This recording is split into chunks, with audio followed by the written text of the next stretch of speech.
Which is the national bird of India? The Indian blue peacock is the national bird of India. Pavo cristatus is the scientific name of this bird. Indian peafowl is the correct name because peacock is a male, peahen is a female of Pavo cristatus. The female is brownish, slightly smaller than the male and lacks the tail. Pavo cristatus is called as blue peafowl.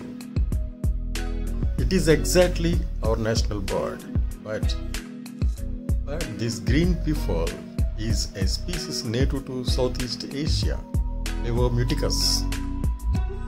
The Congo peafowl is native to Africa and Congo Basin.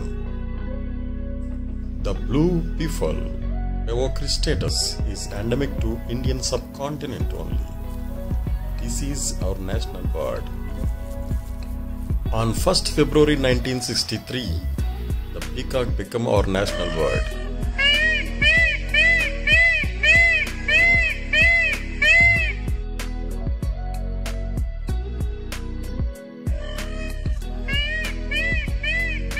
The peacock represents the unity of vivid colors and finds references in Indian culture.